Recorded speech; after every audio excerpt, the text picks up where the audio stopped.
everyone, this is Cheryl. Welcome to my channel.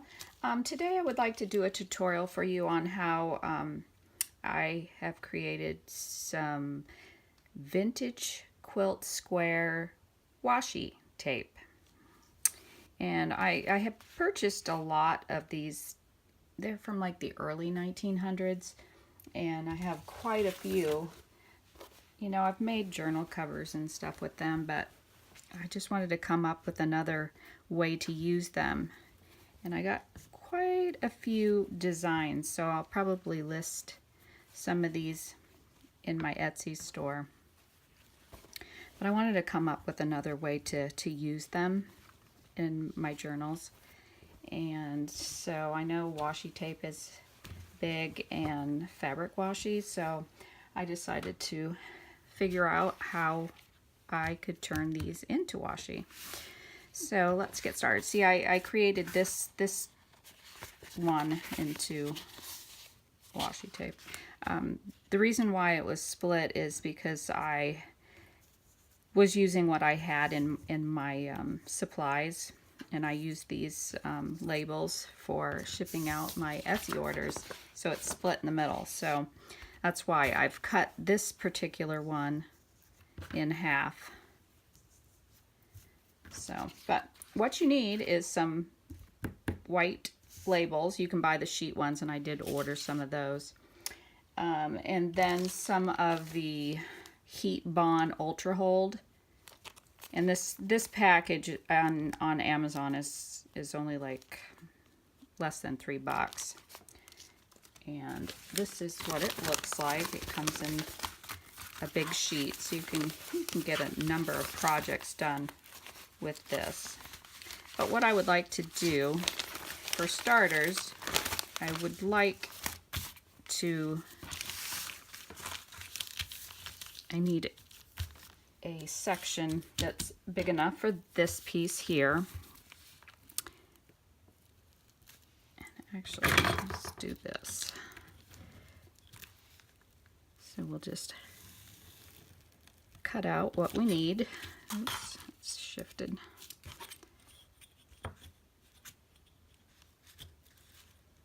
Because I found that when you go to iron it, you want to make sure, if anything, it's smaller, because I ended up getting the adhesive when I was ironing it on my iron surface, so definitely made a mess.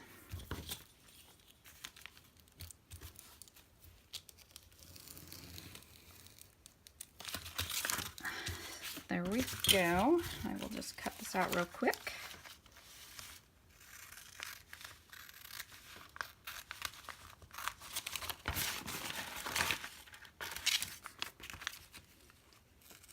You can save the scraps and do some smaller pieces, because when I trimmed my square so it would fit, I could definitely turn that into some washi too.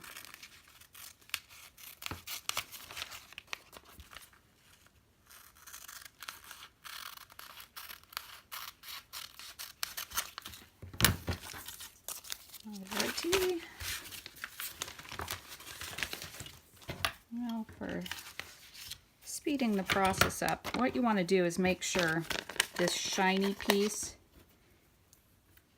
is on the back side of your surface that you want to adhere to the labels.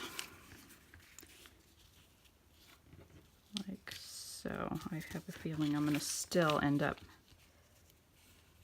making a mess. Okay, so, and it literally only takes about 10 seconds. You know, I usually count to 10 when I'm ironing it on.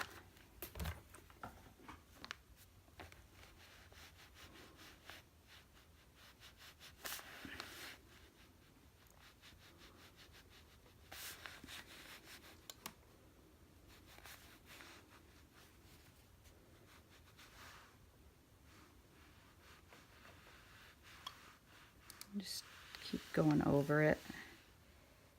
Just making sure those edges are adhered. Like so. The great thing about this is you can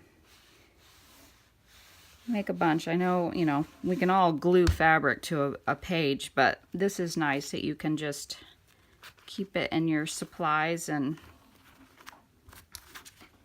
cut it when you need it and peel and stick. So now with this,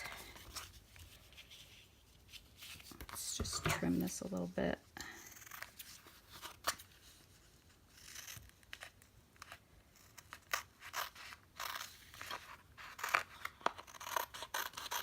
I'm a haphazard crafter. I don't really like to measure, or primitive style of crafting. All right, so now what we do is peel this backing off the heat bond. And you'll see it's shiny. So then we just lay it on the label and do the same process. Oh shoot, I wanted to, oh well, maybe it'll be okay. Probably should put that towel underneath.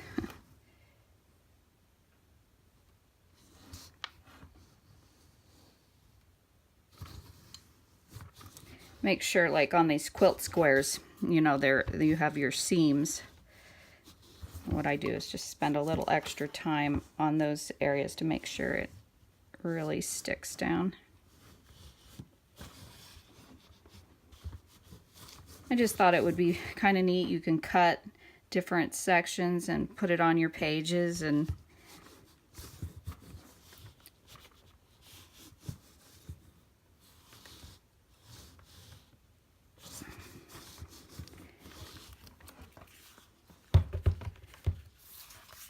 there, and we just can cut this out then.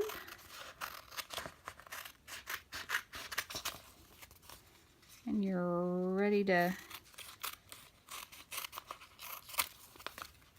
use it in your projects. I bought a bunch of like little squares at Tuesday mornings of some, you know, different fabrics and stuff, and I ended up making some washi with those too, so you can add them to your projects. I actually added it